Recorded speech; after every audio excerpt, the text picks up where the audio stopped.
Greetings, it's Iain from RTO here. Welcome to another album ranking, and it is part of a request from my mate Lee, who asked me to do the Rolling Stones members' solo albums.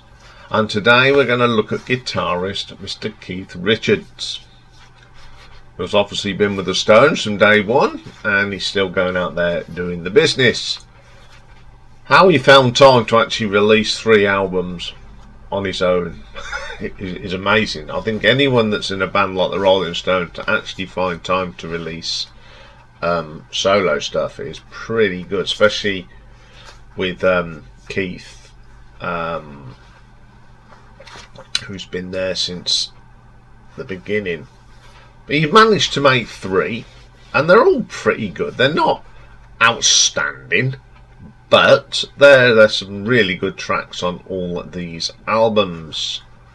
So let's have a look at these 3. So coming in at number 3 is his debut solo album, which he released in 1988, and it is called Talk Is Cheap, and it was recorded during that long-standing falling out that he had with Mick Jagger even. On here we've got Waddy Wachtel on the electric guitars, Steve Jordan on drums, Bobby Keys on saxophone, Ivan Neville on Hammond organ and backing vocals, and Wurlitzer, Bobby Floyd backups, and Sarah Dash backing up. Also Chuck Leavell, who's toured with Rolling Stones as the keyboard, ex-Rolling Stone Mick Taylor, and backing vocals from Patti Safala. Can never pronounce her name, known to many of us as Mrs. Bruce Springsteen. So on here we have got some really good tracks. So the first one is called Big Enough. It's not too bad, but the highlight of this is the guitar work from Keith. It's really, really good. I like that track. It's pretty good. Then we got Take It So Hard. This is very Rolling Stones. Well, what do you expect? But it's really good. You never know. This is what probably could have been a track that was rejected by the Stones. I don't know, but it's a really good track. I like that one. Then we have Struggle. Don't mind this album. It's not a classic, but it's got some lovely acoustic guitar on it. It really is good. My favourite track is I Could Have Stood Up. It's a great little number. It's great hearing Mick Taylor and Keith working together again, and then you get Chuck on the keyboards. It's really good. It is the best track on here. Make No Mistake. Never been a fan of this, but I do like Patty's backing vocal on it. Pretty good. You Don't Move Me. Just solid. It's okay. It's not brilliant. It's just a good rock song, really. How I Wish. It's got a typical opening riff from Mr. Richards. You know it's him from the start. You hear that first twang on the guitar, and this is my second favourite track. Rock a While, great track. Patty's backing vocals are really good. Really makes the song. Whip It Up. It's okay. That's a good track. It's got some nice guitar bits on it. Of course, Keith does all the singing on these, and he's not a bad singer, really. Locked Away, some violin on this. Got a bit of a Celtic feel to it. Pretty good. It Means a Lot. Nice guitar work from Keith. He's not the outstanding guitar. He's not a living legend as a guitar player in my books. He's just a solid guitar player, and he does create some really nice solos. So it's not a bad track, that one isn't. For a first solo effort, yeah, the Stones obviously were not doing much. We put this album together. Nice to play with Mick Taylor again. As it's number 3 doesn't mean it's a bad album. It's just not my favourite one. So I'm going to give this an RTO ranking of 6 out of 10. Okay, then coming in at number 2, 2015, his third and most current solo album, Crosseyed Heart. It's his first out solo album in 23 years, so he has been very, very busy with the Stones in that period.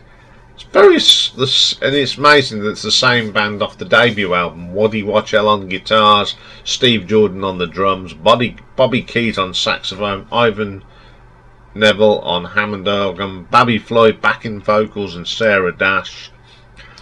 So it's pretty good. First track is the title track, Cross-Eyed Heart. It's only a little track, but it's an acoustic sort of bluesy number. It reminds me of sort of that Robert Johnson sort of feel to it. I quite like that, even though it's very short. Heartstopper, good little rocker here. Obviously Keith's voice has sort of changed, but it's still pretty good. It's nothing wrong with that one. Amnesia. Again, Keith's vocals are a little bit in places, but the tune is great. You can't take that away from them. Rob the Blind. It's one of the tracks I don't like on here. It's got a nice acoustic guitar solo, but it's poor old Keith's vocal. He's more speaking than singing. Trouble. My favourite track on here. It's just very Rolling Stone sound. It is a good vocal from Keith on that one, I must admit. Then they do a cover of Gregory Isaac's Love Overdue. I like this. It's suddenly got that reggae beat feel to it. Pretty good. I like that track a lot. Nothing on Me. Very nice, pleasant track. There's just nothing wrong with that one either. Then we get Suspicious. Some nice guitar work from Keith on this. I mean, the band still play great together, you know. Don't play often, obviously, but when they do, they still turn up and do the business. Blues in the Morning. Love this. One of my favourite tracks on the album. It's got that 50s feel to it. Something for Nothing. Again, it's got a great bass line. I like the tune, but Keith's vocals, they just struggle in a few places. Illusion, great track. This is a duo with singer Norah Jones. I think they complement each other well on that one. I do like that track. Just a Gift, good song, nice arrangement.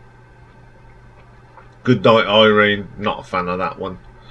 It's alright. Substantial Damage, interesting track.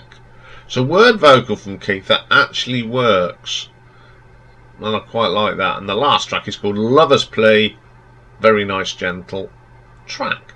On the whole, it's a really good album. There's a couple of tracks on here that are a little bit I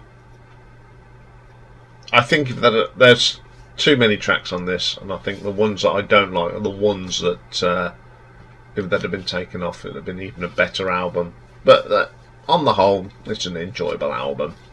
So I'm going to give this one an RTO ranking of 6.5.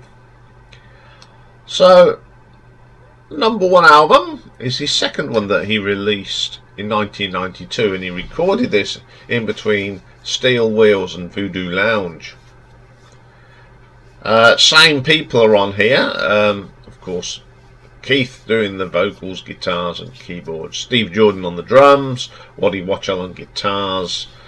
We've got an additional Charlie Drayton on bass. Ivan Neville on piano and organ and harpsichord. Sarah Dash does vocals on Body Talks and does backing vocals.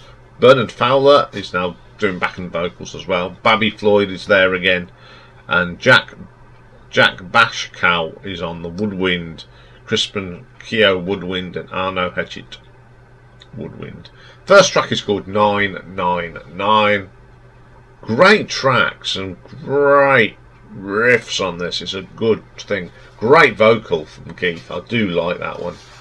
Wicked as It Seems, a really good track. Again, it's very much in that Stones zone. I do like that. Eileen, probably the weakest track on the album, and I'm not a great lover of it. It just lacks something. Words of Wonder. Again, we got a bit of a reggae beat here. I do like that. Then we get Yap Yap, my favourite track, and probably my favourite track that Keith has recorded as a solo artist. I love the bass line, great vocal from Keith, a lot of detail in the guitar work as well. Then the next track, Body Talks, it's great. This has got Sarah Dash on it. The drums are great. It's my second favourite track on here. I think Sarah Dash has got a really nice voice, and it's a good little rocker type thing. Hate It When You Leave, a nice gentle track on this. It's got some lovely keyboards in it. Quite like that one as well. Running Too Deep. Sorry. Another then that's got that typical Keith riff on it. You know it from the moment that he strikes the guitar. Good track. Will But You Won't. A great little rocker here from Keith. Love this track. I love it. It's very similar to some of the rockers that he does on some of the Stone stuff. And then the last track is called Demon. I love this. It's a nice gentle track. It's just a very good track.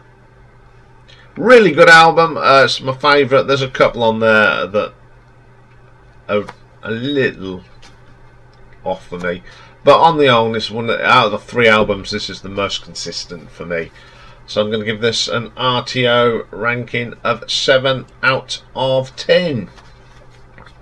So there we go. There is another of the members of the Rolling Stones.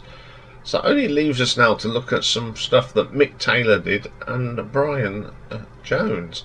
So I'm not quite sure who comes next. We'll do that in a little while.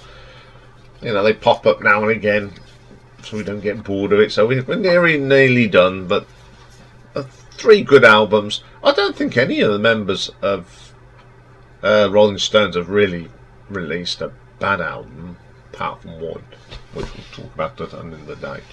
Anyway, that's all for this one.